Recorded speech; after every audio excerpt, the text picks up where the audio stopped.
Hello, this is Ron Paul with your weekly update for July 18th. The debt ceiling debate is providing plenty of opportunity for political theater in Washington. Proponents of raising the debt ceiling are throwing around the usual scare tactics and misinformation in order to intimidate opponents into accepting more debt and taxes. It is important to distinguish the truth from the propaganda. First of all, politicians need to understand that without real change, default is inevitable. In fact, default happens every day through monetary policy tricks. Every time the Federal Reserve engages in more quantitative easing and devalues the dollar, it is defaulting on the American people by eroding their purchasing power and inflating their savings away. The dollar has lost nearly 50% of its value against gold since 2008. The Fed claims inflation is 2% or less over the past few years. However, economists who compile alternate data show a 9% inflation rate if calculated more traditionally. Alarmingly, the administration is talking about changing the methodology of the CPI calculation yet again to hide the damage of the government's policy. Changing the CPI will also enable the government to avoid giving seniors a cost of living adjustment on their Social Security checks and raise taxes via the hidden means of bracket creep. This is a default. Just because it's a default on the people and not the banks and foreign holders of our debt does not mean it doesn't count.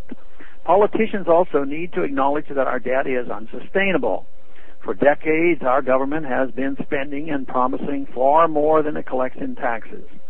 But the problem is not that the people are not taxed enough. The government has managed to run up $61.6 trillion in unfunded liabilities, which works out to $528,000 per household.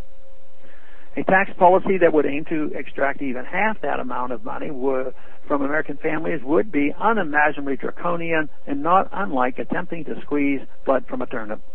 This is unequivocally a spending problem brought about by a dramatically inflated view of the proper role of government in a free society. Perhaps the most abhorrent bit of chicanery has been the threat that if a deal is not reached to increase the debt by August 2nd, Social Security checks may not go out. In reality, the chief actuary of Social Security confirmed last week that current Social Security tax receipts are more than enough to cover current outlays.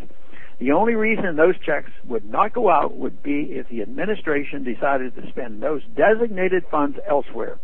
It is very telling that the administration would rather frighten seniors dependent on Social Security checks than alarm their big banking friends who have already received $5.3 trillion in bailout, stimulus, and quantitative easing. This instance of trying to blackmail Congress into tax increases by threatening Social Security demonstrates how scary it is to be completely dependent on government promises and why many young people today would jump at the chance to opt out of Social Security altogether.